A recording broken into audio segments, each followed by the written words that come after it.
What's up, beautiful people, and welcome to day 28 of our December synastry challenge. We're talking about Venus overlays, y'all, and if you missed the last couple playlists, we've done moon overlays, we've done Mars overlays. It's like an encyclopedia of astrology on this channel, but like for synastry. But today we're talking about Venus in the 4th house. You know the drill. If you've watched the 4th house videos for the moon and the Mars already, you already are ahead of the game. Okay, you know that the 4th house is gonna deal with going over to each other's places, living together, buying a home together, and this one's no different. So Venus in the 4th, y'all are at each other's houses, and that's probably even where you met this person.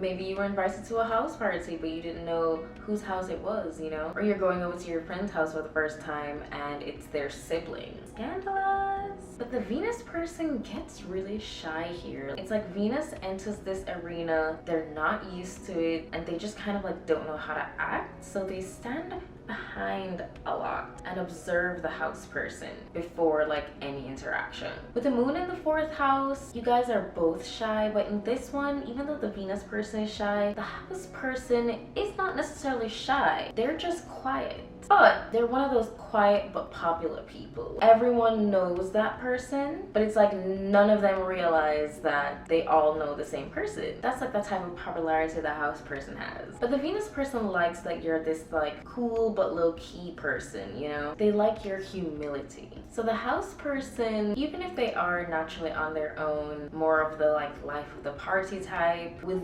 you, they're gonna be quite soft. So like eventually the Venus person, they low-key like stalk the house person.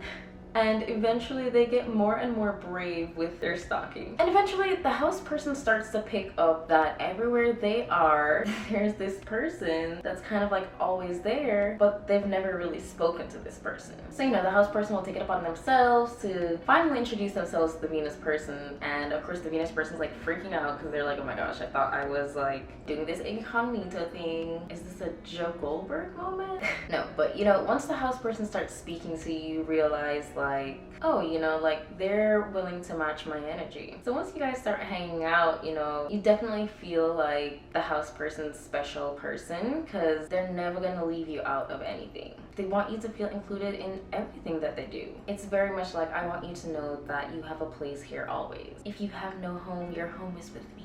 Beside me is where you belong. It's just like a little dramatic, but it's always nice, you know, if you're just kind of like standing around for someone to be like, hey, like, come sit next to me. The Venus person too, they're the type to like pluck eyelashes from your face. Eventually, once you guys get into a relationship, these actions will start to volley between the Venus person and the house person. I find that in the beginning, it's usually the Venus person's the shy person, the house person is the person that is the popular one that tries to get the Venus person like under their wing, but not in like a childlike sense. I feel like that is really like the parent-child kind of dynamic is really more for like Mars in the 4th. With Venus in the 4th, it just feels like love, to be honest.